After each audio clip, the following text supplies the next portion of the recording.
I will say I'm trying to get better at the whole podcast hosting thing. And so I will say right at the beginning, I am speaking to Jordan Kroeger. Did I pronounce your name correctly? Kroeger? Technically it's Kroeger, but everybody Kroeger. says Kroeger. Okay. It's Well, like, I got you confused with the supermarket. Yeah. Your Kroeger, Kroeger brand. Heck. So it is Kroeger, because I'm pretty sure I've called you Kroeger to your face before and you never corrected me. So I'm putting that on you. Yeah, that's what everybody says. So I don't know. Okay, well, Jordan Kroeger. Down the lineage, Kroeger for simplicity's sake. Mm-hmm. Well, we've met. It's probably like Krueger. Yeah, I'm sure there's a lot of variations. Yeah. But we met many years ago in Kansas City. You're a Kansas City based artist. Yep. Feel free to just correct me if I'm wrong. I'm just basically going off of memory at this point, but yeah. And I'm just curious, like right off the bat, if you wouldn't mind just telling me kind of when you like started getting into art and making comics, and what was kind of the impetus with all of that. I've always been into comics and art since I was a little kid. Mm-hmm. And I always wanted to do more, but always felt challenged that I'm not good enough. I think that's something that everybody deals with. Yeah. So always like coming up with ideas for like stories and characters, but never like following through or anything like that.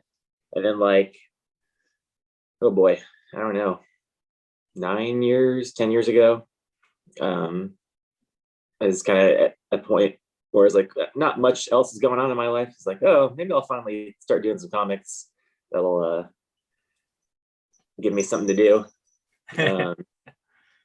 So started doing it, kind of jumping online and like digital webbing and all those weird old forums, like trying to find like collaborations and stuff.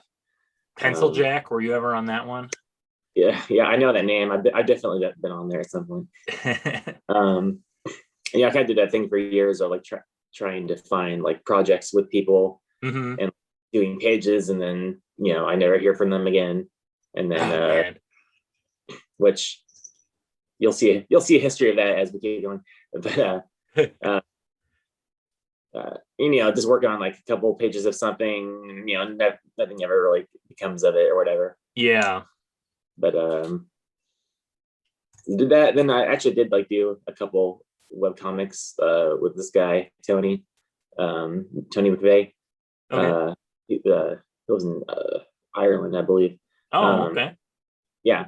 So that's like one of those connections actually worked out for a while. That's one of the cool things about the era that we're in. And I think we kind of came up, both of us, because I had a similar thing. It was probably around that same time where I was like, various things going on in my life where I was like, you know what, I've always loved comics, I've always loved art. I need to just like do something, and I've never been satisfied with my own art. So I just leaned into the writing thing.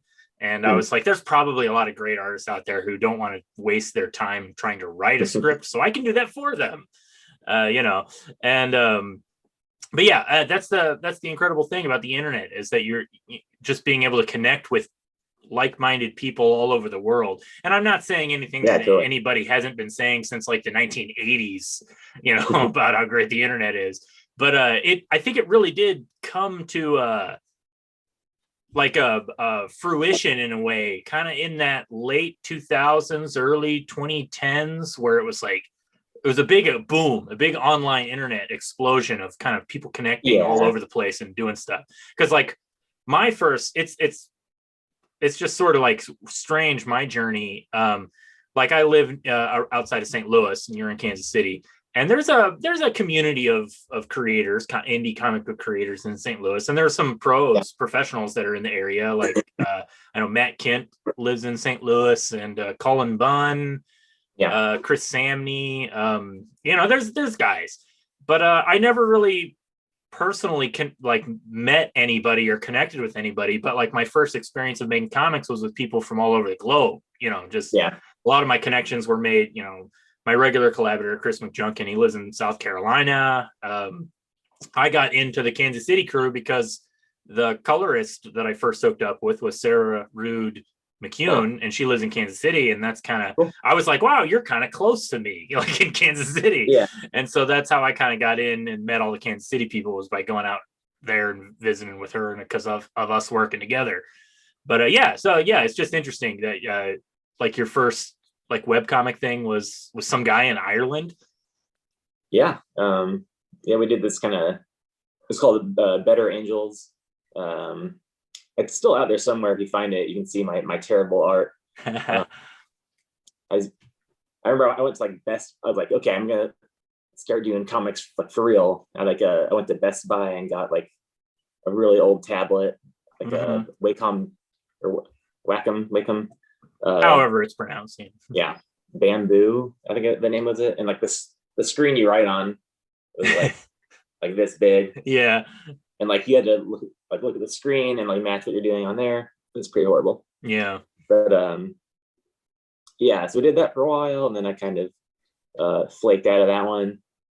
I was like, oh, I don't even know why. I was just flaked out. It was cool. I like the guy, the writer, and the comic was cool. I probably just thought, no, I suck. I shouldn't do this. That's a tough thing to get over. As a creator. Yeah. See here. And then I tried to do a couple others. And then I went back with Tony McVeigh, and we did another webcomic called Serpentine. Mm-hmm. TEN. And we did how many pages did we do? Probably like 40. Something around there. And that was cool. It's just a fantasy sci-fi deal. Mm-hmm. It was really cool. Flaked out of that one. Oh. So flaked out.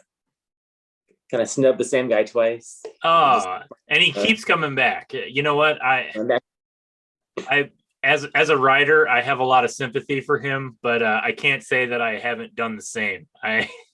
Like as a writer, if you're into comics, you are at the mercy of the artist.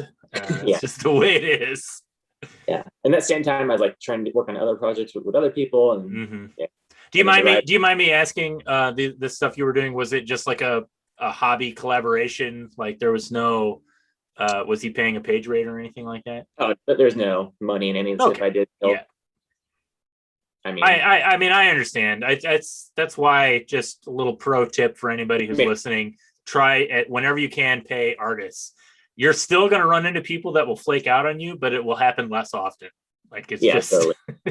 Even back then, I'd accept, $5 a page or something. just something helps. Yeah, I know. So I did that for a while, and then then I started working at this place where I met Ed Bickford, our friend. Oh yeah, Ed. One of my regular collaborators, Ed Bickford. Yeah. Mm-hmm. And then I started hanging out with him, and then meeting other creators like Ed LaValle and Steve Daniels, and I met Scott Drummond. Yeah. And a bunch of guys started doing like a Saturday meetup drawing thing. It's cool. And that's when I started getting into the world of the Kansas City creators, of this comic scene that I never knew existed. Kansas City has a really great comic book scene. I'm not trying to sound jealous. I know in many ways there's a rivalry between St. Louis and Kansas City, not just in the comic book scene, but baseball, barbecue, what have you. But the one thing Kansas City has is a really stellar art scene. It's really good. There's a real Springfield Shelbyville situation going on. Yes, exactly. I'm not going to say who's Shelbyville though. I appreciate that. Enjoy your lemon tree. You know what? We have the St. Louis Cardinals though. You know what? I'm not going to go there, but Kansas City Royals. Yeah, they've been the season looks like it's going to be a good one, though. Well, I can't actually speak to that because I don't know anything about baseball, but I will still brag about the Cardinals clout. Anyway, so continue. Yeah. Yeah. So getting into the Kansas City art scene, and then do you remember? Do you remember what was the first year that you tabled at a convention? I don't remember. The first convention I ever did was Planet Comic Con. It was the first year that they did it in Bartle Hall, and when they're bigger. Oh, that was the first year you did a con? Yeah. Oh, okay. Probably 2013, 14. Ooh, I want to say either 2012 or 2013 because I was at that con because that was my first time in Kansas City. I went to Planet Comic Con, and it was this huge convention, and everybody was telling me, "Oh, this is the first time they're in this." You know, it used to be in a smaller place. Yeah, that's what I kept hearing too. Yeah. Okay. So yeah, your first, that was, well, I don't remember. I would have to look through my history, but that was right around when I got started too. Like 2012 was like my first year of doing conventions, and I can't remember if Planet Comic Con was on that list. It might have been, but if it wasn't 2012, it was 2013, guaranteed. Yeah, so that was pretty great. You know, throwing myself into big convention. But I was there like with my webcomic that I started doing on my own. That's when I first started just coming up with comics on my own. It's like, okay, I'm kind of tired of trying to dance around as writers and get projects off the ground, that kind of stuff. So I'll just do a thing on my own, and I'll just focus on making my art better through this project. So I started this webcomic. So I was like trying to get into like the whole webcomic scene at that time.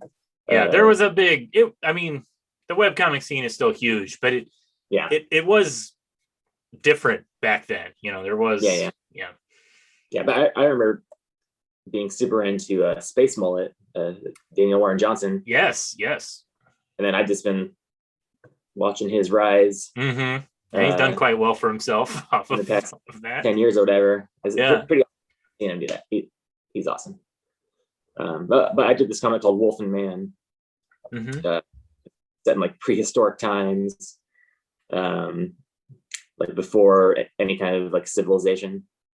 And then I'm obsessed with like wolves and dogs and just their relationship with the humans and how that's developed over the years. So I wanted to do like the first like a boy and his dog story. Like, like the first time that like a dude and a wolf started hanging out. Right. So that's what I did. And because I wasn't working with a writer and I was the writer, I made a comic with no words. I think there's a lot of power in comics and visual arts to be able to tell stories without words. Side note, have you seen Primal by Jendy Tartakovsky? Oh yeah, I love it. Yeah. Because it's only like the greatest thing ever made. I'm obsessed with it. Really this is the first thing I thought of when you said that your book Wolf and Man. I was like, oh yeah, like Primal, except before. That thing is right up my alley. That show's amazing. I had to assume, yeah. Took me like a half a second because I was thinking comics, like a comic called Primal. What is that? Yeah. Then registered. Yeah, the show's amazing. I don't think didn't they start the second season? So they haven't started the second season proper, but they did do the second half of the first season. So it's one of those semantic things where like the first season was 10 episodes and then they aired 5 episodes one year, and then the next year they aired the next 5, but it's still technically the first season. So they have done the second set of 5 episodes. So if you haven't seen that, you got to get on that right away. Yeah. Too many things to watch. I know. But my whole kind of thing with that book was like taking it back to basics. Like, this is the base. I'm trying to figure out the basics of visual storytelling. So it's like basics of humanity, like before there was cities and stuff. Yeah, I like that. I love that setting. I'm very drawn to that kind of like prehistory, you know, like Conan the Barbarian. I'm a huge fan of Conan, and I know, awesome. You know, so like dinosaurs. I was a dinosaur kid, you know, like that was my jam when I was a little kid, was dinosaurs. So I'm actually surprised I haven't seen that book by you.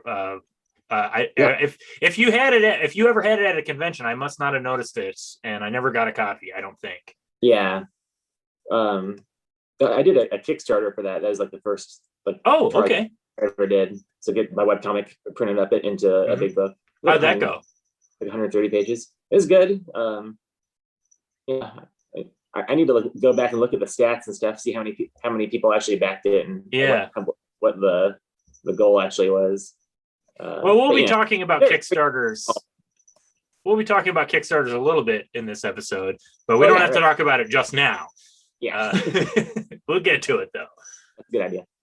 Yeah, I literally kind of forgot that that's the point of this. Well, it's also just to hang out and chat, you know, talk shop and talk about comics and whatnot. Yeah, but where was that? Yeah, so that comic book. Have any? Yeah, so you did that first con, and that was like the only thing that you had at the first con. You just kind of had. You had that comic though, right? Or like some kind of like a zine or like a something you printed up. Oh, that's coming back to me now. Yeah, for the very first con I did, the first big Planet Comic Con, I had like I made like preview books printed up for Wolf and Man. It's probably the first 20 pages or whatever. And then I think the Kickstarter was also running at the same time, so I was like, trying to get people from that. Yeah, promote the Kickstarter at the convention. Yeah, I think that's what happened. And then like the next year, I had like a bunch of, you know, graphic novels to sell to people. But yeah, I don't have any of those left. I don't know anyone who does. Wow. Well, I'll find have, like, somebody. A crappy PDF of it on a hard drive. But yeah, I have no interest in looking back at that. Yeah, I hear you. It's the nuanced relationship of an artist with his art. Yeah, I love it, but I never want to look at it ever again. Yeah. Yep. Yes, I did that, and I brought it to an end point, and then I kept doing the cons and meeting more people, which is awesome. I kept kind of starting relationships up with writers and starting different projects. So I made like 3 or 4 different like full comics that only 1 or 2 of them actually saw the light that people could have bought at cons. Did you ever have an experience where like once you started doing cons, like after your second con or what convention or whatever, that you were having to like fight off like writers that were like trying to get your attention of like, oh, let me pitch you something, let me, you know, did you ever feel like get that feeling of being like the prettiest girl at the dance and all these like desperate thirsty dudes are coming at you with like, I got the perfect idea for you. It's 120 pages, nothing complicated, just you know, and we're gonna pitch it around and you're perfect, you're absolutely perfect, and they're telling you constantly how great your art is and how beautiful you are. Did you have that experience? I wish I could say I did, but I had a couple writers come up and say, oh man, I got an idea for you. Well, I just wanted to jump in ahead of everybody. I have the perfect idea for you, but I'm not going to pitch it to you right now. Just tell me I'm pretty and I'll do it. Yes, absolutely beautiful. But yeah, I'd absolutely love to do a project this Sunday. Yeah, I did a bunch of books. 2 of them, they're like really like, I know you're not supposed to do this, which I've learned it the hard way, but I just did like full scripts, full pages, you know, fully fleshed out comics, and just, you know, made the whole thing, and then like writer like, oh, all right, cool, and then like never like talks to me again. Oh, you mean you drew the whole script? Yeah. You drew like the whole issue and gave it to them, and then I think every time they're like, hey, let's get a few of these done, and pitch it out. I was like, okay, and then I just do the entire thing. Oh wow! Oh my gosh! Yeah, but I didn't have a whole lot else going on back then. No, I hear you. Yeah. Yeah. I know what it's like though when you're excited about something. You just like, let's just do it, and yeah. Just but at least I got more comics practice. So yeah, that's good. That's key too. Just getting those pages in. Like they say, like you got to do like 3,000 pages before you're like you got a good page. You just got to keep drawing and drawing and drawing, and then eventually you'll be a good artist. So you just got to do the work. Yeah, but there's like 2 like really cool comics that no one's ever seen. Yeah. I think I've on my website. I think I have a bunch of the art up, but they never got like the scripted. They never got lettered or anything. Yeah. Oh, yeah. Okay.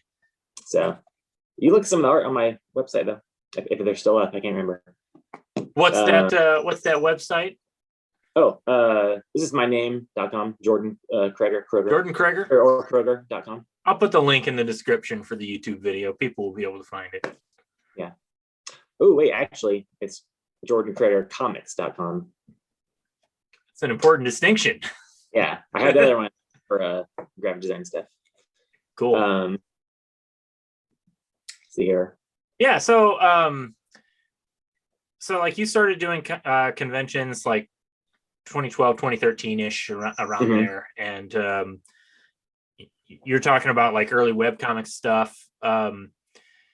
When you started just doing your own books, did you feel more, I don't know, what's the word? I guess comfortable or maybe confident in just working by yourself than trying to work off somebody else's script? Was it easier for you to do that? I'd say that. There's no one to please that way. You're not like second guessing, like, is this what they're going for in the script? Like, is this what they want? Yeah. I really, when I get a script, I really analyze it like to make sure I get like every angle and item on the kitchen table, how they describe it. Probably to a fault. It's like I could actually push myself a little more and make something that is more visually appealing. But that's what they said they want, so I'm gonna do that. That is kind of the tug and pull of like a comic writer and a comic artist, because a comic writer will have I'm sorry, I got all the cat hair floating around in the video.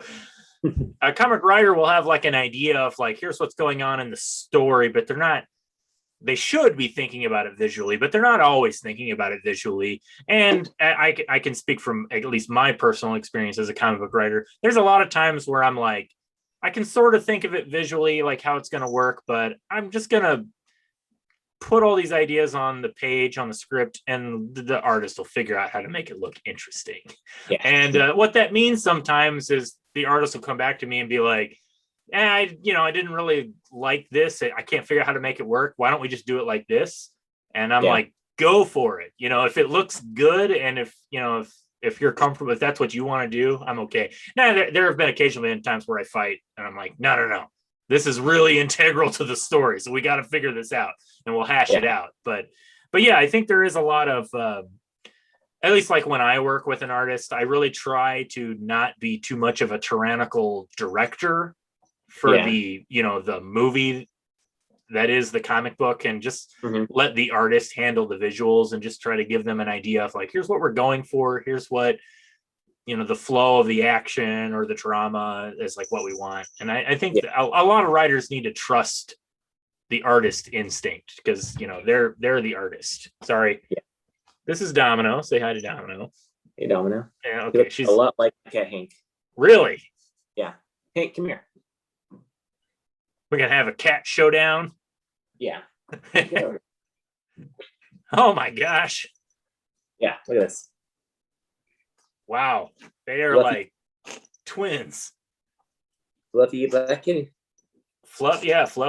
Domino's got a little bit of the COVID cough. I don't know if she actually has COVID, but she's an old cat, and so she gets a cough every now and then. Yeah. But she's been acting up, so she's getting off my lap. Okay. Does yours also smell like just death? Oh, she smells like wet cat hair all the time, like which is not a pleasant smell. Yeah. Well, now my dog's jealous. Now the dog needs. Oh, you got a Shiba? Yeah. Oh, you got a little meme dog. Oh yeah. Oh, adorable. Oh yeah. Well, that was a good pet break. I think that's why we do it with the webcam, so that we can get the beautiful visuals out there. Should get some theme music for the pet break. Yeah, some adorable music playing while we just show just shake the pets on the camera. All right, good boy. So I'm gonna get us back on track here. So we're talking about doing cons and doing comics. One of my favorite books that you've done is The Fist. I've got the issues that you released, and I've got this beautiful trade paperback that you funded on Kickstarter. And Are you wearing the Fist t-shirt? I am also wearing my t-shirt for The Fist. So I'm like ready to interview you here on this for this episode. I'm like all Jordan Kroegered out. Oh, sure. I didn't want to be sound arrogant. Yeah, no. I'm a big fan of yours. I'm a big supporter. I'm not to brag too much, but anybody out there that's read The Fist or you want to read The Fist in the trade paperback, I'm not going to show you the page because it's in there, but I appear in the book. I'm one of two people who had his likeness drawn into the book. So I'm very proud of that because I think that's the only time I've ever gone for that. I know that's like a thing that comic creators will do. Is if you're it's an easy thing. It's an easy pledge tier to add to your Kickstarter of like it doesn't require a lot of work, but it's something extremely special, so you can make it a high priced thing and get that little extra money to your Kickstarter, and all you got to do is draw some schmuck's face in a few panels. But all of them were enticing, getting punched in the face. It was pretty cool. Yeah, I was pretty happy with it. So, but yeah, I know I'm a big fan of The Fist. I like that book a lot. I thought I think it exemplified a lot of the things that I like about indie and underground comics, which is kind of like a very punk rock, irreverent attitude toward anything related to story and narrative, and just like it's not taking itself too seriously. It's like simultaneously like fun, but also kind of rocking, and it worked on a lot of levels. I thought it was really good. Thanks, man. Yeah. So when did that book come about? Like in this history that we're talking about, like was that something that you eventually landed on, or has that been an idea you've kind of always had for a while, or did you just make it up on the go? Yeah, that's about what I was before our pet break. That's what I was about to jump into. I did Wolf and Man on my own, and I tried for years trying to get something done with a writer, and never worked out. So okay, I'll do something on my own again. And that's where The Fist came from. I actually remember the origin of it. It came from an idea for an anthology comic that I pitched a story idea to. It was speculative relationships. By Tyrell Cannon, who's awesome. Oh, okay. I don't know that anthology, but I know Tyrell. Yeah. Or I mean, I don't know him, but I know who he is, I should say. Yeah. That was a long time ago, but I did get like 2 of those Kickstarters for that book. Which, those are awesome. There's like a sci-fi romance anthology book. So I came up with the story of this guy, like the spaceship crash land on an alien planet, and he's kind of fighting his way to get back to the spaceship. And the whole time there's like narration of like him talking about like they took his love, they took his woman. He's like talking about her curves and her chic exterior and all this stuff. And then like he gets to it, and you see this massive spaceship. It's the spaceship, It's his spaceship. He's like, I found you, baby. So that's where that came from, the idea of just this weird fighter dude with a spaceship.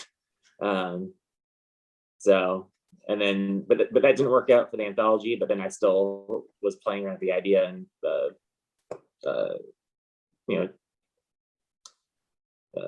wheels were spinning in my head. And it kind of turned into, okay, I have this idea of this character. What do I want to draw? What kind of story am I going to make so that I can draw something fun? Like, oh, I like fighting. I want to see people fighting, crazy people fighting. What's the reason they fight? How about a fighting tournament like in Dragon Ball, which is probably one of my biggest influences. Yeah. Yeah. Classic 90s child. Yeah, so I just came up with a list of characters, and I had like this whole tournament bracket of like I was going to show all these fights, and the fist was just like one guy in it. But then it slowly turned into like kind of an actual story where, there's a fighting tournament. There's all these crazy people with powers fighting. That's all. But there's actually like a thing happening behind the scenes, and then of course, after the second issue, that becomes the actual story. Yeah. So that's kind of what happened with that. So like when you're working on your own books, like on the Fist, for example, do you like write out scripts? Do you like work, or do you just kind of go straight to the art and just kind of let the idea kind of flow on the page as you get to it? I think for the Fist, I did pretty much the same thing of what I'm doing now, like with Tiger Boy. It was come up with like a basic idea, write down like the point A to point B plot, just really short, like the Fist gets in the tournament. He has to meet this person, and then he's going to fight this person. And at the end of this, you're going to see a reveal that this happens, and that's it. That's all I do. And then I thumbnail out the story, like looking at my little crappy notes, and I just like hope that it meets like around 22 pages, which it kind of usually does. That's some instinctual plotting. Yeah, you just got that. Stories, you'll see it's very much just this happens, which causes this to happen, which causes this to happen, and there's usually no jumps in the story. Like the next day this happens, it's just this happens and it makes this happen, and this happen, and it's all in real time. Yeah, that's definitely a type of storytelling that I see. I like to, like, when I'm evaluating comic books, because there's all different types of comics out there, but I do think there's a specific type of comic that comes from a writer artist, who is somebody who usually not working off of a full script, and they just they got ideas rumbling in their head, and they just sit down at the artboard and go. And it definitely more often than not is that type of story where it's like this happens, then this happens, then this happens, then this happens, and it's pretty linear, and it's also not to say that it doesn't all add up to like a bigger story, and not to say that it doesn't work, but it doesn't. I should say it. I mean, it does oftentimes feel like a. Like an alphabet, plot A, then B, then C, then D, and like I said, linear. But also, you can kind of see the roughness where it's like, here's an idea, and then here's an idea building off of that, and then here's an idea building off of that, and then here's an idea building off of that, and then there will be an idea of like, here's an idea that I can kind of link them all together, and it works. But when you go back and reread it, it's like, okay, there was never a plan for all these ideas to link together. They just came up with an idea to link them all together. Yeah, usually some retroactive threading of the needle. Yes, exactly. Yeah, like there's not a lot of foreshadowing or planting of like, here's where it's all gonna pay off. It's just like this, and this. And I mean, that's not like, I don't mean to sound dismissive of that, because I like that. Like it makes for a fun reading experience, I think, when you're like it's almost like a gateway to like feeling the same creative passion that the creator is feeling as they're creating it, like it's like, it's almost like you come up with a new idea on the page of like, oh man, this is gonna be cool. Yeah. Let's switch over and try this for a while. Yeah, and there is kind of I don't know, there's an allure to that, an excitement to that when I'm reading. Like, I really like, there's obviously people that do that and they can do it poorly, but there's people that do that and do that really well. Like, you read a lot of I mean, I don't want to necessarily, I'm not going to like name names, but like there are books out there that are like, I will just say Dragon Ball, because you listed that as one of your biggest influences, and that to me is like the perfect example of what I'm talking about, because you watch the original, or read or watch, whichever you want to do. It's like what that started out as and what it eventually became once you get like near the end of Dragon Ball Z. It's like two different things. Yeah. But if you are going along for the ride, you can see how you get there. Yeah. And you can enjoy it, And so like, I can personally say, well, I don't really care for the, where it goes with Dragon Ball Z. I really like the energy of Dragon Ball and just the like creative anarchy that was going on. Yeah, it's so weird. But if you are there from the beginning and you go through the whole thing, you can track it. Like, you can follow it and be like, okay, I like this.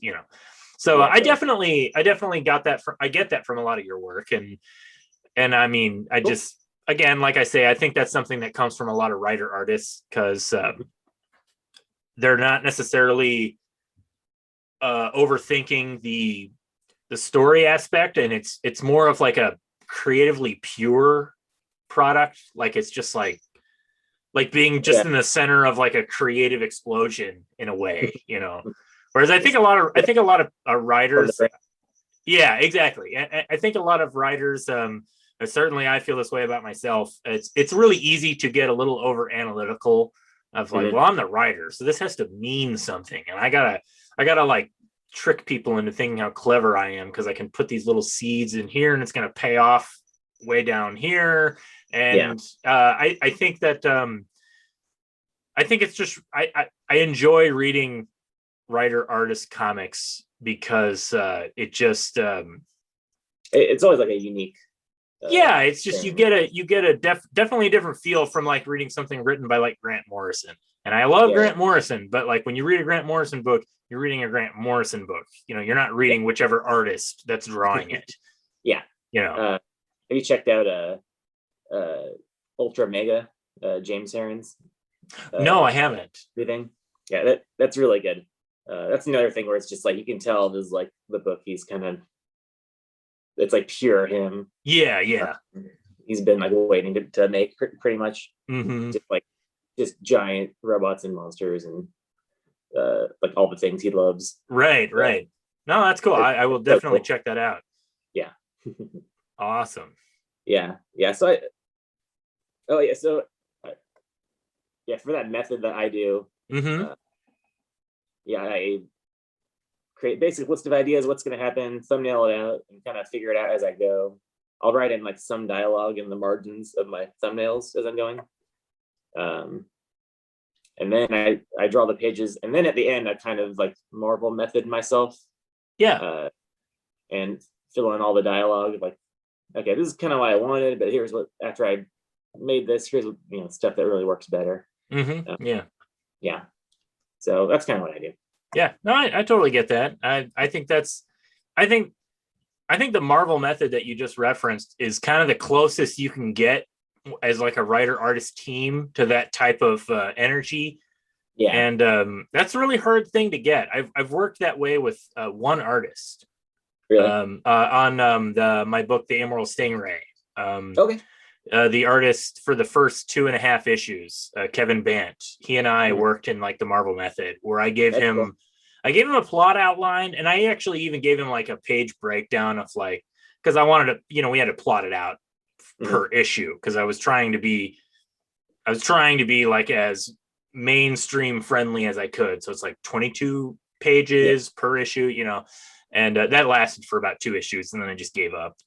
Yeah. But early on, it was like, okay, this page, this happens, this page, this happens, and he kind of just broke down the pages however he wanted, and I gave him a lot of breathing room. Like if you got a better idea, just draw, whatever visually looks good, and then I'll go back and write it. And it was I found it really fun to write comics like that, because it was really fun to write the issue after the art had been completed, because I wasn't doing it as a web comic. Is that where your flip it narration comes from? That's absolutely where the narration came from. Because I was like, I told them, I was like, don't worry about like continuity, because I'll just gloss over it with the narrator. Like the narrator, like that was something I realized. I'm a big fan of Silver Age comic. I'm a big fan of all comics, but I love the Stan Lee and Jack Kirby books. Yeah. And I've read a lot of Stan Lee books, and I for a lot of flack. Silver Surfer, like the Surfer. That's like classic. The best. Yeah. And for a lot of flack that he gets for a lot of his books being overwritten, and many of them are, there is definitely a personality to him that comes in that narration. And there's like a value that comes from like controlling the story to as much as he can, because as we all know, after the fact, those guys, Jack Kirby and Steve Ditko, they basically wrote the entire things themselves. They're like, this is the plot, here's the characters. They wrote dialogue in the margins for all the characters to say. But then Stan Lee tried to exert as much control over it as he could through those caption boxes, Yeah. And so that was something that was really comfortable for me, where I was like, do whatever you want. And then I'll just, after the fact, I'll just try to link it all together with an omniscient narrator, That's and cool. it was really fun. I'd love to do that with a writer sometime. I think it's like it that just going back to what I was saying, like it's the closest a writer artist team can get to that type of like creative purity that you get from just a writer artist, but it's still something different. Like it's still its own thing. But anyway, I didn't mean to sidetrack talking about myself and my amazing comic book, The Emerald Stingray, which you can buy at secondthoughtcomics.com. Everybody check it out. I like that. Oh, well, thank you. You're too kind. But especially, I love the story. I love the art, but I especially love the flip it narration as I described it. I can't get enough of it. Well, I definitely, that was, again, me just trying to Stan Lee it up and exert as much of my personality over the art to distract from the amazing artists that I work with on that book, Kevin Bant and Chris McJuckin both. They're awesome. Yeah, but anyway, let's keep talking about some of the stuff that you've been doing. So you did the Fist. How long did it take you to do that book? I did 5 issues. I said 4 or 5 years. Yeah. Okay. You're working on like an issue a year, basically. Yeah, and I think roughly. I think between every issue, I worked on another thing with like a writer project where those things I described where that didn't really work out. Yeah, but you could actually buy a couple of them at cons. I did this one with Darren Neely called Amber Harvest. That was cool. Oh yeah. I think I know that one. I think I have it somewhere. It's about giant bugs in like a kind of 80s type-ish town. It's fun. Kind of like a bee monster movie. Yeah. And a couple other things. But nothing that ever pans out to be anything or whatever. Yeah. But yeah, I kept coming back to the Fist, and every time I did, I was like, I really like doing this. I like this stuff. But I'm a bit of a loner. Dottie. Yeah, a lone wolf. Yeah. But yeah, so I did Fist, and then did the Kickstarter. Got it printed up, which is a fun time. Got to draw you getting punched in the face, which is. It had to be fun for you to draw that.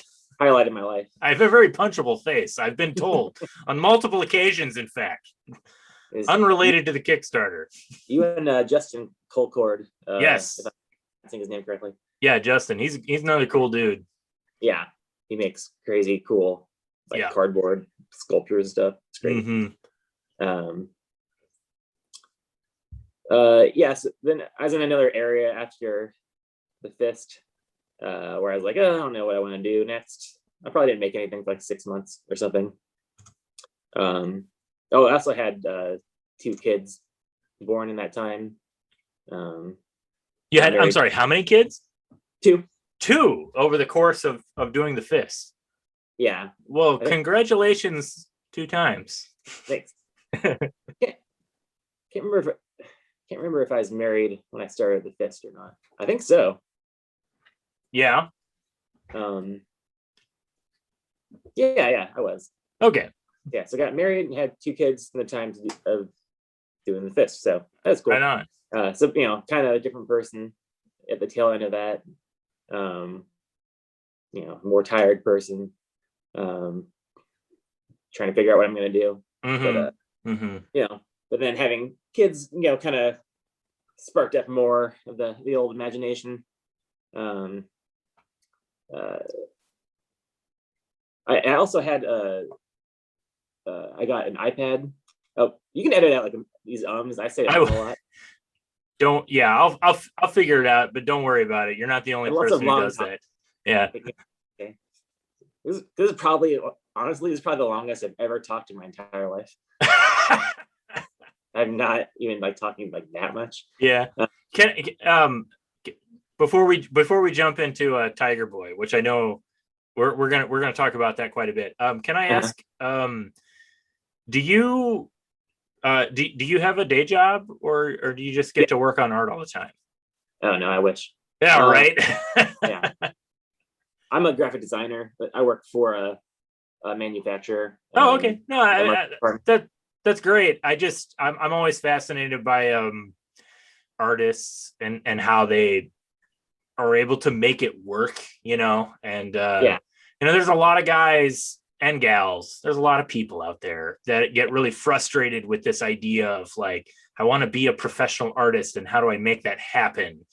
And there's a romanticism toward I'm just going to buy a studio apartment and be an artist. And it's like, yeah, not exactly, it just doesn't, you can't just necessarily do that, Yeah. And yeah. But then it turns into a different thing of like, then you're having a different conversation where so like you have a day job and it's like, how do you balance your work life and your art life and your family life and just all the different things, Yeah. For any of those people out there listening, I make all my comics at 20 minutes at lunch every day. So I have 10 minutes to eat. And then after my kids go to bed and I do the dishes and stuff.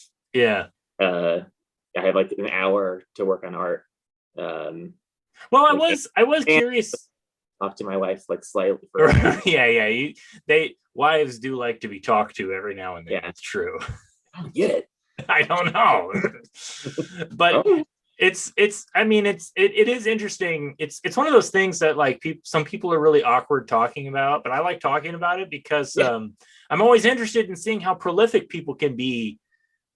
While they're still maintaining, a job or a career or just like a life outside of just doing art. Because like I know people that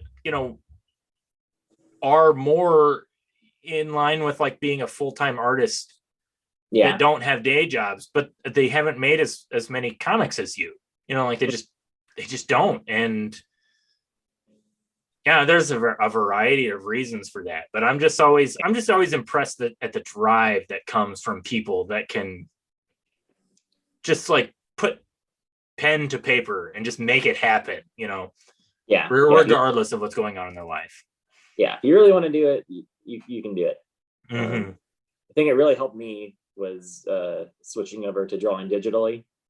Oh yeah. Yeah, so I do. Are you like exclusively digital?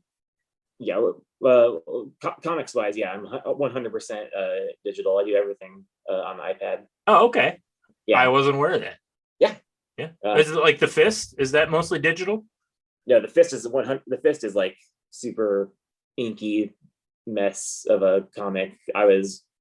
that's I didn't do digital until. Oh, okay. Well, that was my question, because I was like, I recognize a lot of heavy inks in this book, yeah. So I was like, okay, yeah. And back then, like if you would ask me, I'd be like, man, I never draw digitally. Yeah. Smell the ink and feel the paper. Yeah, but your new book that you're working on, Tiger Boy, let's just go ahead and say the title of that. What is it called? Okay, the title is Tiger Boy Versus. Okay, and that's what I thought. And then every issue is a different fill in the blanks. Tiger Boy versus the world. Tiger Boy versus the Tiger Lord. Okay. The third issue, which I'm working on right now, is tentatively called Tiger Boy versus the Mecha Men and the Tiger Ninja Death Squad. I love it. I'm totally on board. I think that's a good idea for a title. First of all, yeah, you know, it's a little confusing, but I'm gonna put numbers on the comics so it makes sense to people. So that helps. Yeah. No, I like it. Again, that's just that that pure creative anarchy. Yeah. I think Tiger Boy Versus is perfect, and then just each issue. It makes sense to me. Like you don't got to explain it, but but I know it's a little bit confusing. But yeah. But I wanted to make sure. Yeah. Yeah. So. Yeah, it really helps that I got the iPad that I lug it to work every day and always have it with me. So if I have 20 minutes, at the, getting my oil changed, I can, sit down and take your time. I'm just please take your time. I can draw a face. Yeah, be happy with myself. But so we're all digital now. And so tell me a little bit about the origin of Tiger Boy Versus. Where did this come from? Okay, this is a bit of a journey. Okay, my son River, who's just a crazy, wild little boy with an insane imagination. I don't know where he gets it. Even back when he's like 2 to 3, because I just make him like all the stuff I like. Of course. That's the reason you have kids. Yeah. You can teach them to hate the same things you hate. Yeah. When he was 2, he was like falling asleep watching the Batman the Animated Series. Yeah. And he got really into Batman. So when he was 3, we always had these just crazy imagination playtime adventures. We're making up characters and powers and throwing each other around, being silly. At some point, he came up with character Tiger Boy, which for some reason I latched onto, and I kept asking him questions about the character, and he kept coming up with answers about who he is, where he comes from, what he can do. Yeah. And usually he'll kind of move on to something else, but he just kept talking about this one character, and I started taking notes. Come again? Yeah. Yeah. So for like a year we were making up stuff just on our own, just telling each other stories and play acting crazy things. And then I kind of got to the point where I was comfortable drawing on the iPad, and I was trying to come up with my next story to draw. And I kind of pulled an old story out of my head, that I've had since junior high. And every year it 100% changes and becomes something else. It's just completely nothing like what the original thing was. But I kind of took that story and then plugged in his character, swapped out a couple other characters, and then kind of came up with the story, and it's pretty great process. Yeah. And when did you start it? I started when he was 3, so 2 years ago. Okay. And I had the whole first issue done 2 years ago, and that kind of really? Yeah. Oh, okay. I didn't realize you'd been working on it that long. I know you have a Patreon up, and it's awkward for me to bring it up because I'm not supporting you on Patreon, so I apologize for that. This is over. Yeah. Oh, just the end. I know. I don't have a Patreon account, so I'm not supporting anybody on Patreon. So don't take it personally. You always support my stuff. Yeah, I'm a big fan of yours, of course. But yeah, I just don't. I need to. I have this problem where I'm like, as soon as I get a Patreon account, I'm going to be like, okay, follow this person. And before you know it, it's like 2 months later, and I'm going to be like, I'm in debt and I need to fix my finances, and I got to pick and choose who I'm going to stop supporting. And I can't do that. Right. Yeah. It's I had to lose some people, which sucks. It's like, yeah, I actually know this person, but I'm going to stop following him. Yeah, exactly. Yeah. It's like I can't put myself in that situation. So it's awkward. But no. I know I've seen you. I know you have a Patreon, and I know you've been posting Tiger Boy to that. But how long have you been doing that? Has it been? It's been just a few months. Okay. Yeah. So I was kind of sitting on this thing for a while. I tried really hard to pitch this thing out to companies. Oh, you did? Oh, okay. Close. Like, what was your experience like with that? Very frustrating. That's the life of pitching to comic book companies, my friend.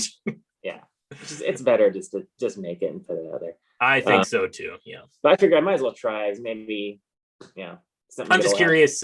Did you, when you pitched, did you ever get any responses? Yeah. Okay. I actually have like a contract with like a publisher. Ready to go. At the same time, like another one answered me and was like interested, and I was like, oh yeah, I should go with this one. Then I went with this first one, and then it's like the same thing as when I was working with writers. So they stopped talking and flaked out. That's the guy I was talking to, I'd email him, and then I'd be okay, let's do this. Let's get it going. I'm ready to sign this contract, and then he wouldn't get back to me for like a month. And every time I was like, sorry, I'll get back to you tomorrow. And then another month or two goes by. Yeah. And the whole time waiting, and like, I kind of told my kid that his superhero was going to be going nationwide. Right. Oh no. Now you're in all kinds of other trouble. Yeah. You can't disappoint the kid. I mean, geez. Now I know there's a whole world, like a seedy underground world of like pop up small press comic book publishers that are trying to, like build something, and it just like never even makes it past the starting line. Like they come out strong with like something, where they like, we've published this issue, and I've got connections with this creator that you've heard of, and like I'm going to be the next Image. I've seen a lot of people say that, like I'm all in, and then a month later they're gone, and you never hear from them. And it's like, man, what was the plan? Like what was the plan? Was there like an ulterior motive that I can't even conceive of? Like, did you succeed at something that I'm just like not even? I've seen it happen multiple times, I'm sad to say. But so, which is why I echo your sentiments of just, unless you're dealing with somebody who is in the pages of like previews. I mean, it's awkward for me to talk about like Diamond Distributors right now, because they're already like, so much turmoil with Marvel and DC leaving them. But like, unless it's like a name, like a real name, I think it is just better to just do it yourself. Just do your own thing, with the way Kickstarter is now. Unless you're at like Dark Horse or Boom Studios or Dynamite, there are a few others. There are some legitimate ones out there that are even smaller, like your Scout Comics and your Source Press, Action Labs. There's all kinds of like print it. You can just like put on a webtoons. That's like a huge thing that I know nothing about. Yeah, exactly. But that's what I'm getting at. It's like, unless you're going for those reputable people, I do think it's just better just do it yourself. Between Kickstarter, webtoons, Tapastic, there's all these resources out there. Yeah, there's kind of no excuse. Yeah, exactly. Yeah, no excuse. Exactly. But okay, so you did not have a great time pitching it.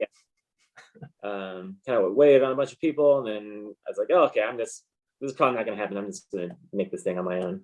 Because what it always comes back to. So I made it, and then I went ahead and started making the second issue. I was still kind of waiting on like other people getting back to me, and like halfway through the second issue, that's when I was like 100% like, okay, this is all me. Yeah. So that's when I started the Patreon. It's like, okay, I'm at least going to put this thing out here for some people to see. So I did that, and I've just been, kind of slowly chipping away at it over the past 2 years, and I got to a point where it's like, well, I have these two issues done. I like printed them out like on crappy paper, and like, my kids have read them like 100 times. Yeah, they like it. Oh yeah. Oh, of course. They cut every line, and I think Freddie is hilarious. I have not read Tiger Boy Versus, but I did watch the motion comic that you made. And yes, I echo their sentiments. I really liked the character of Freddie. He was great. His horrible Cockney accent that you're research for. So let's talk about that a little bit. So I know you got this comic, Tiger Boy Versus. It's something that you collaborated on with your son. How old is he? He's 5 now. So 5. Okay, so like it's essentially, you could sell it as the high concept of a comic book by a comic book artist and the 5-year-old son writing it. Yeah, I should touch on that a little more of how River actually does help me like make the book. Like, yeah, I'll be and I show him pages as I'm making it, and for ideas to put on the page, and like, oh, give this kid ice cream, or like make this thing look sillier, or like make this thing brighter. Yeah. Like, oh, okay, that's cool. Yeah, I like that. Yeah, and actually the whole first issue, like the whole there's like an 18-page action sequence. That was like he helped me plan it out with toys. Oh, yeah. We were also super into playing with like the little superhero toys. So I planned out a whole action sequence with that. And that, and he just helped me come up with crazy ideas. And as I'm coming up with like little stories, I'll like, before I thumbnail it out, I'll tell him like this to this happens, and wait for his input, and he's like comes up with the most ridiculous thing, and I tone it down by about 30%. Yeah, exactly. You got to make it fit on the page, Yeah. It's like, for all this thing, I can't. If Tiger Boy jumps to the moon in this panel, then I have to keep that in mind for the rest of the series, that he can just suddenly jump to the moon. Right. Yeah. But that is little kid logic. Yeah. But so you got to temper it a little bit, Yeah. I got to tone him down just a tiny bit. Yeah. No, that's really exciting. I did. I also did these mini comics with him, where he is totally in charge of the story, and he literally plots it out like, okay, this happens and this happens and this happens, and we're kind of plotting out with Twiz the whole time, and I'm just taking notes, and then I draw it, and then I give it back to him and say, okay, what's this person say? Where are they going to say something? Then what should we have somebody say something here? Yeah. And they kind of reverse engineer it through that. Okay. How does he enjoy the creative process? Does he like it? He loves it. Oh, he's good. It's for him. It's just the same thing as when we just play. It's just the same as playing. Yeah. When we role play crazy characters or play toys, everything is people, against each other, and like if he's like has rocks, they like find 2 rocks, and like this is a good guy rock and this is a bad guy rock. And they all together. Just the pure again, going back to what is the phrase I use, like creative anarchy of childhood, So this whole book is just totally fueled off of that creative anarchy that comes out of his mind, and my daughter Rose she's 3 now, and her brain is just getting crazier. Oh, that's great. That's really exciting. Yeah. That makes me think of another friend of mine. He's actually somebody that I interviewed in the second episode of this podcast, David Brandstetter, and he's working on a comic called Horace and Buggy, and it's very similar, where it was kind of born out of him playing with his kids, and they would have Duplo blocks and they would make things, and he's looking at it and he's like, okay, that looks like this character, and he gets an idea, and they would just like play with them, and then it would turn into this kind of story with jokes and whatnot. And there is something that's just really I don't know, just creatively pure, that just comes out of like childhood play, and I think there's something more natural about comic books and comic book creators that kind of leads toward that than like any other medium. There's and that's sort of that double-edged sword of like adults sneering at comics, like it's they're for kids. Comic books are for kids. Go read Pride and Prejudice, and then you can tell me about how smart you are. And that's just, but I think that's an important, and I think it's a great aspect of comics, is that link to childhood energy. And so I don't know. I don't know. I think that's great that's what you're doing with Tiger Boy. I think it's really exciting. I hope people without kids like can like appreciate the silliness of it. Yeah, exactly.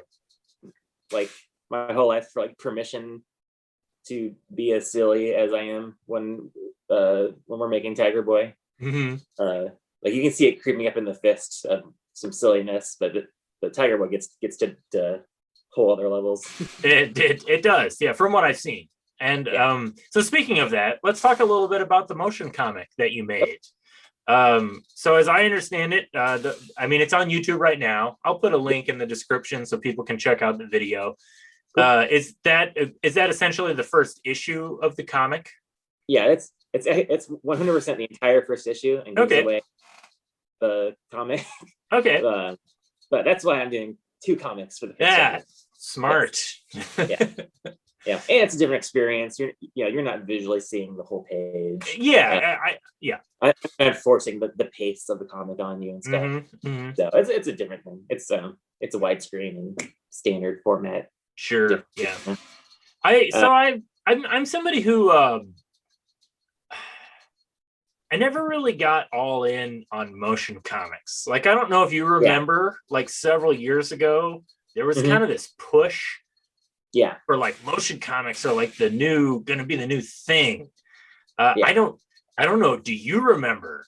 This is something that I think has sort of been swept under the rug and forgotten about now that the new Invincible cartoon is like this new kind of popular thing. Robert Kirkman's Invincible.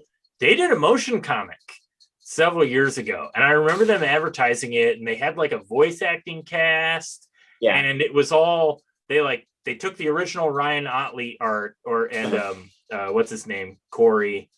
I'm so embarrassed, but he did the first 4 issues, and then Otley took over for the remaining. But like it was the original art, and then they just digitally edited it to turn it into a motion comic, and I'm sure you can talk about that process. But and they had a voice acting crew, and then that was like the new thing. It's like, I don't remember if it was when the Walking Dead TV show first came out or if it was before that, but it had been a while. And I just remember being like, man, they're motion comics. Like, they're really reaching, they're just trying to push this so hard. And to me, it was always like, I'll just say, they're never that good. And it was always like, it just is cheap animation. Like, if I want animation, I want to watch an animated show. If I want to read, I'll read a comic book. Yeah, there's like one good one out there. It's like the Watchmen one. I never saw that. Yeah, was that good? This one's actually good. Okay, but that whole thing is. I wish I could come up with a better name than motion comic. I know what you mean. But it's just a little different, Yeah. Well, so that's what I was kind of getting at. So I watched. So I get maybe that's just the difference in the time, because like how long ago. I mean, like we're talking like when motion comics were being pushed as like the new thing. That was when cross-gen comics existed. You know, like I remember them trying to push some kind of motion comics thing. And if they never did, then I'm just totally mixing up my memories. That's because I'm an old drunken man and I don't know things. But you know, I just remember it's been a long time. I remember there was like a phase where people were really pushing motion comics, and then it sort of died off. But I really enjoyed what you did. It worked really well. And maybe this is just is what I was getting at, was just the advancement of technology in general. Probably. You know, it just like it flowed really nicely. And I want to talk to you about just like the process and everything that was involved in making that. But I didn't do my due diligence in prepping for this podcast. But have you heard anything about, there's like a new anime series that's on Netflix that is essentially a motion comic, and there was like a huge backlash because everybody was like, you know, like, what is this crap? It's not animated. I haven't seen it, but my brother just told me about that like a few days ago. Something about like a dad, like a husband. It's like a stay-at-home husband. Yes, exactly. Yes. And he used to be a Yakuza, I think. Yes. And that's like, it's that type of thing where it's like it's kind of a cute anime where he's like a tough guy, but now he like stays at home and like cooks and cleans and stuff. Yeah. And like the three people that watch this podcast, one of them might know what I'm talking about, and they're screaming at the screen, like, you know what it is. But so I remember I remember hearing something about that and being like, oh, I should check that out because I'm kind of curious. But anyway, that's sort of just like a little sidetrack of what I was getting at. Just because like we're kind of in the age that's like post motion comic age, where I think that there's room for it to kind of become something else. And I liked what you did with it. You know, voice acting, it felt a little more animated than the older style of motion comics that I saw. Yeah, it's not just like people slowly, heads moving into frame. Yeah. While they're talking, you know, it really helps that my book is like action first, so there's just lots of movement for me to play with. I guess if it was a comic where people were talking to each other, it would just be heads moving around talking, you know? Right. Maybe that is the advantage you have, is just drawing a very visual, motion active, you know, action comic. Yeah. Especially since my thing is like, you know, so linear. This happens and this happens and this happens. Like you can see, like I have it there. Like, okay, this person needs to swing over here, and I'm showing them doing it. So when I do the motion comic, I can literally show the entire swing. Yeah. That kind of deal. But that comes from I started doing these what do you call them? Just motion comic trailers for people. For Kickstarters and stuff. Like a year and a half ago. I do see that more often than not when I see that type of, like, motion comics are not really a thing anymore, but where I do see them is Kickstarter videos. Like when somebody's making a Kickstarter for their comic and they need like a 1 or 2 minute video to kind of show off without doing too much other work. Like they don't want to be on camera talking too much, so they just want to show the art. And that's that is like now where I see them. Anyway, continue. So I started doing those. I do like as a side gig on Fiverr, you know, the website. Okay. So I started doing those, which is cool. I kind of just doing it just to like hone my After Effects skills, which I now use like for my actual work, for graphic design stuff. So is the whole thing done in After Effects? Yeah, the whole thing's done in After Effects. Okay, cool. So what I do is I take the comic page, and split up all the elements that I think I'll need in Photoshop. It really helps that it's files that I have, because I have the layered PSD files. That does help. Which it really helps but it never helps quite enough, because you're always like, oh, I really wish this was just on its own layer. And it never quite is. But there's some easy tools in Photoshop where you can just select and mask off stuff and later. But then you have to like replace backgrounds, which that's a lot of work. Is when you cut out something, you have to put a background. Yeah, that's the first thing I think of when I see like a character in the foreground and they're moving, and I'm like, I know when you drew that, it looked like this, and now it's like this, and you got to add all that stuff in there. So if you really look when someone's moving, like the area behind them, you'll see some cloning going on there. If I have like specific movement of like an arm or something, it's going to affect, and have to separate those elements out. So I kind of have to piece it together as a puzzle in my head as I'm making it. Like I want all this stuff to move, and I have all this stuff that is going to be crossing over each other, and I have this much that I need to recreate, and this much that I can salvage from a different page.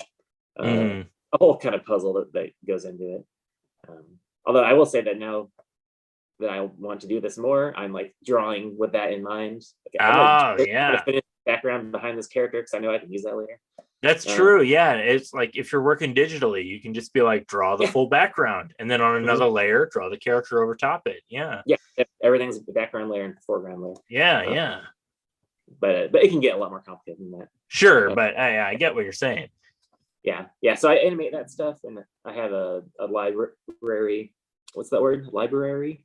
A library of effects elements of like smoke and fire and all this stuff. That's the stuff I've gathered together over the last couple of years doing all these trailers, and I also have like a YouTube channel like where me and River play toys, and I add in special effects and stuff. Oh, cool. So that's actually where I learned After Effects. Like for that, I can add in some sparks and fire for this thing, and then I just kept going more and more crazy. It's like, okay, I'm gonna make some crazy stuff. Nice.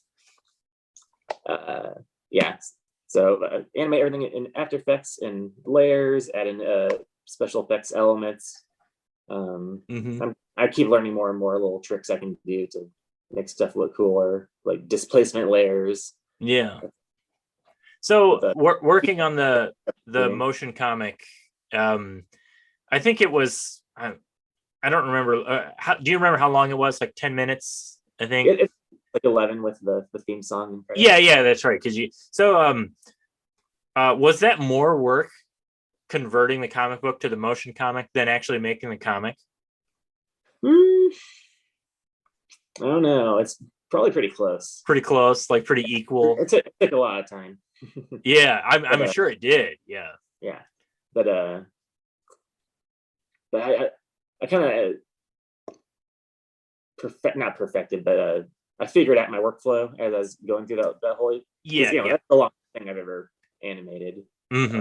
Figuring out how to take all these pages and do all the stuff. But now I know my workflow, and my next one I do is going to be like a lot faster. Yeah, that makes sense. You learn as you go, and no, that's cool. I enjoyed it quite a bit. I saw. So you're going to do the second issue as a motion comic? Is that a stretch goal for the Kickstarter? Yeah, as of right now, it's going to be a stretch goal. I'm animating it, so I don't have to pay for that. But I have voice actors and music and stuff. So I was going to ask about that. Is that something that just because like it was again, not to sound like not to be a backhanded compliment, but like the production was really nice. It's like, thank you. When you're used to working with comic book creators who are just kind of doing their own thing, it's really easy to just try to do everything yourself. And I thought the production of the whole thing was really good. It had nice music. You had a variety of voice actors, working for you. I had two kind of professional voice actors. Ian McGinty and Corinne Sudberg. Sorry about name pronunciations. So how did you come to know them? I recognize the name Ian McGinty. Can you tell me why I know that name? He's done like the Kansas City con scenes for a long time. He did a book called Welcome to Showside. Okay. Well, Ian, if we've met, I apologize that I don't remember. If you saw a picture of him, you remember him. He has very, very distinctive hair. Okay. Well, him and me both, but you can't tell because I got this cool bandana on. But he's cool. He's worked in like animation stuff, like Nickelodeon. Oh, right on. Yeah, and he's done like comics for like Adventure Time. I think he did Rocko's Modern Life one, at least a cover. Cool. And some other cool stuff like that.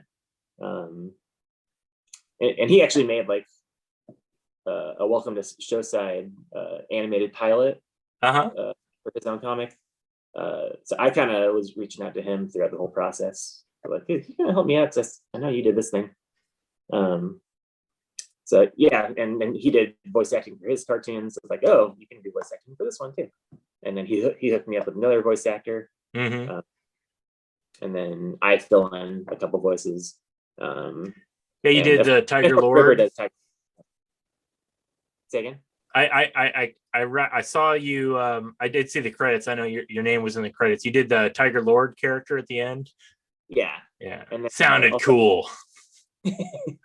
Yeah, when you turn on those filters, it can get pretty cool. Yeah. And I also do the guy with the mask looks like Vega from Street Fighter. Yes. I do his voice. That's like my trying to do a Cobra Commander voice. Yeah, right. Yeah. One of my favorite cartoon voices, incidentally. Yeah, but when I was making it, I was like, I kind of like from reading books to my kids and doing crazy playtime. I kind of have a variety of some voices I can do. So yeah, totally. And of course, River is Tiger Boy. So I thought that was a nice touch. Yeah, I thought that definitely. I mean, you can tell, like, like if you're like a nerd like me and you watch cartoons a lot, you can tell when they actually have kids voicing kids versus like an adult woman doing a kid voice. You know, like you can just, it's so obvious. Yeah. And I thought that was cool that it was River actually voicing Tiger Boy. Like that was nice. 5-year-old voicing a 5-year-old, which is cool. Yeah, that's nice. Yeah, cool. And he's actually not even like in the first issue that much. He's more of a MacGuffin. Yeah. I got that. Yeah. So I was kind of thinking about Dragon Ball, how like Dragon Balls are not like that important to most of the stories, but that's what the stories drive. Yeah, it's like the common element among the whole thing is just kind of there. Yeah. So that's why I made it Tiger Boy, because even though he's not technically the main character, he's what drives the story, and everyone's is out to get him kind of deal. Yeah, it makes sense. Yeah, I dig it, man.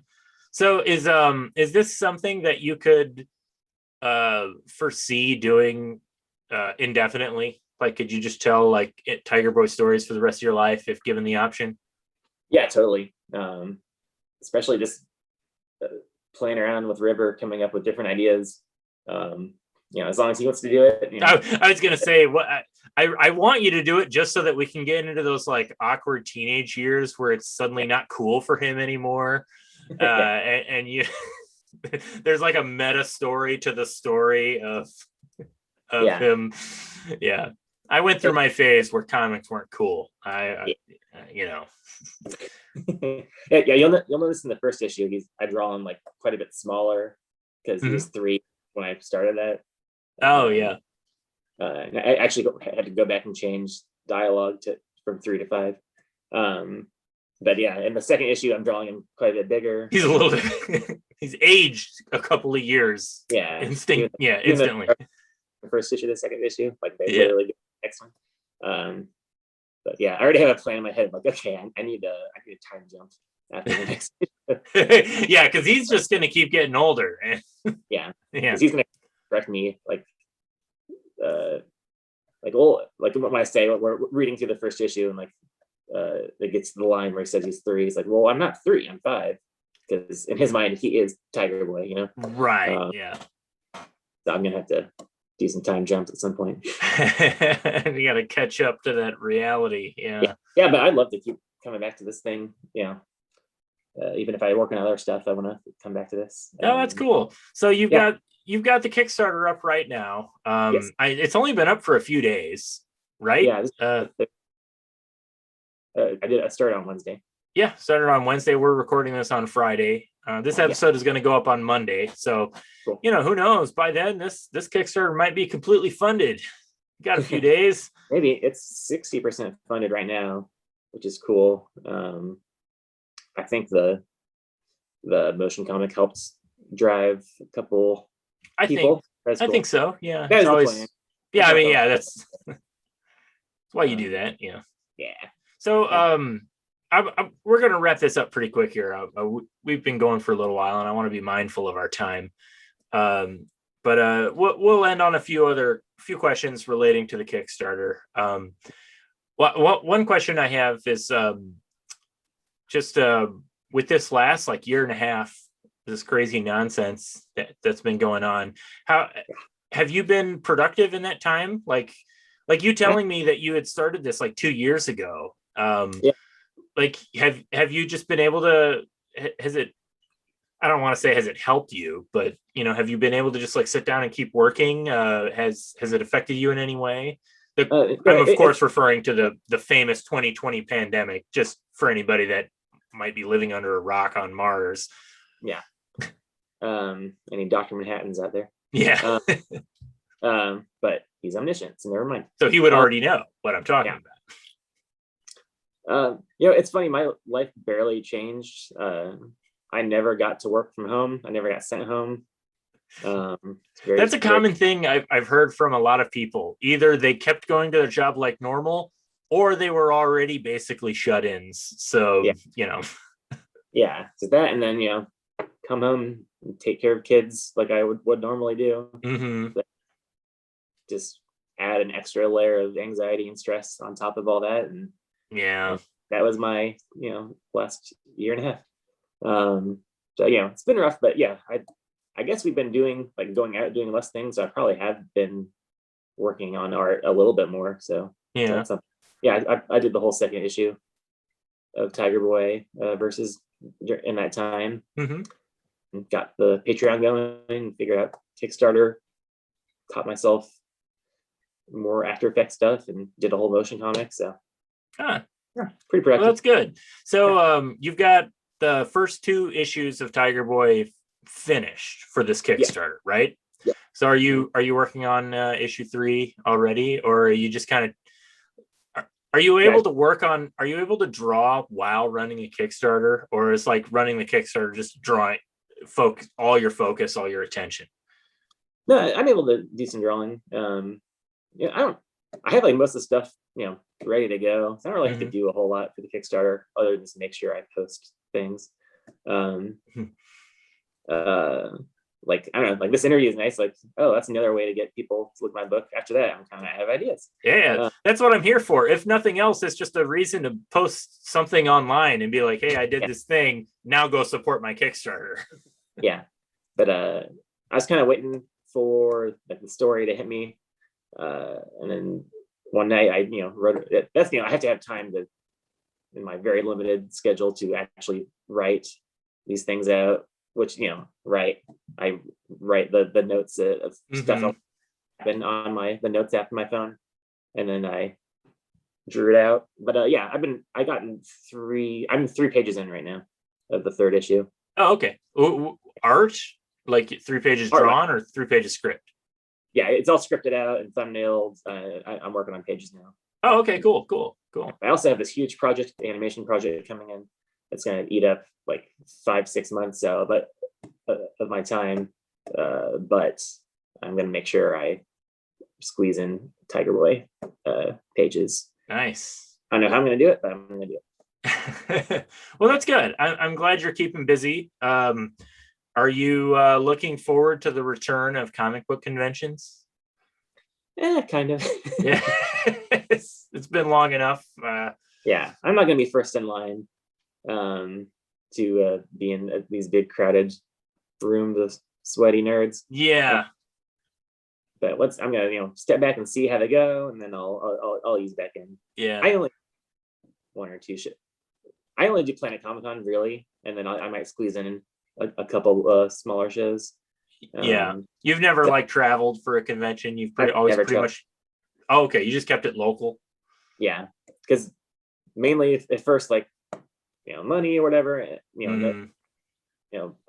usually lose money on cons. Hey, preaching to the choir on that one. Yeah, it's not totally true, but some years. And now I have kids and. Yeah. Well, and Kansas City has a pretty nice convention scene. As far as like Midwest America goes, like Kansas City's pretty active. As years go by, I'd like to venture out and try to do some more cons, maybe turn them into family vacations while we're at it or something. See, that's how you sell it to your wife. Yeah, you're like, we're gonna take the kids, we're gonna go to this big city, we're going to do a bunch of stuff. Also, I'm going to be at a comic book convention, but we're also going to do all this stuff. Yeah. But now that River is a part of it, my child is part of it, maybe I can. Hey, get him out there on the table. Say, it's a comic book written by a kid. People are going to eat that up. Yeah. Get him in costume, doing a little tap dance. That's right. Yeah. Get a little grinder organ. Yeah. Did you ever read that comic Axe Cop? Yeah, because they got an animated series out of that. Yeah, that's crazy show. So I can't believe that. Yeah. There's, if you ever read Axe Cop, there's some same vibes going on. Yeah, that again, that creative anarchy of youth, of childhood. Yeah, absolutely. I think Axe Cop is more surreal than what you're doing with Tiger Boy, but there's a similarity just in that. I don't know. Yeah, creative anarchy. I'm just gonna say it again. Childhood wonder. Which ties nicely to the book because the book's all about chaotic chaos energy. And I don't get into it a whole lot, but I will in later issues. But it's all about like creative energy and stuff like that. So cool, man. Yeah. Well, all right. Let's go ahead and wrap it up there. Okay. I want you to tell people so that the Kickstarter, like, what should they search if they go to Kickstarter.com? What should they search to bring up your page? Tiger Dash Boy. Boy. That's my SEO. I did put the dash in there. Cool. And I'll put the link, of course, in the description. Where can people find you online? Do you have a website, social media presence, et cetera, et cetera? Yeah. Website is jordankroegercomics.com. I'm on Twitter and Instagram and Facebook. On Twitter, I'm at J Kroeg, like the first 4 or 5 letters of my name, JKROEG. And then Instagram, it's the same thing, but with a number 1, so I could not get that handle. And there's not a single post on that guy's page. Furious. That son of a gun. Yeah. Just sitting on that name. Yeah, and I'm on Facebook. Just my name. You can find me. All the links are on. Everything links to everything else. So. Cool, man. Well, right on. Well, again, I'll put all this in the description for the YouTube video. And thank you for sitting down and chatting with me. It's good to catch up with you, of course. It's been so long since we've seen each other. Yeah. I need to do this more with other people. Yeah. I mean, that's what I say this like in every episode, but that's like the reason I started this was us like, I just, after this year, after 2020, I was like, I needed just an excuse to just talk with some people that I haven't seen in forever, Yeah. And like, maybe we can turn it into a podcast and help promote each other, who knows? Pretty cool. But yeah, it's good to see you, man. Yes. On the record, I need to say, bring back On the Record. Oh, well, I appreciate you saying that. Yeah, I have. You're one of two or three, two that I can think of that's actively harassed me about that YouTube show that I wanted to do, and I'm not listening to obscure records and making comments on it. It's like, that's awesome. I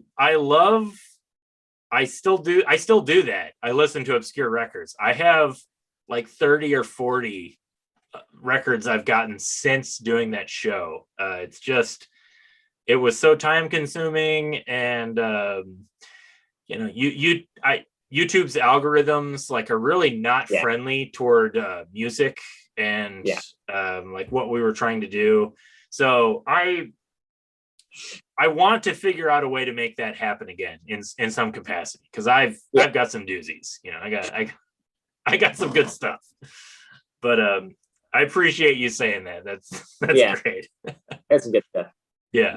Hey, everybody. Aaron Walther here, just reminding you that if you like this podcast, please subscribe to the channel. Also, head over to secondthoughtcomics.com to stay up to date on the various comics that I write. For a limited time, I'm giving away a free PDF of my latest graphic novel, The Amoral Stingray. All you have to do is sign up to the Second Thought Comics newsletter. Link is in the description. Thanks for reading.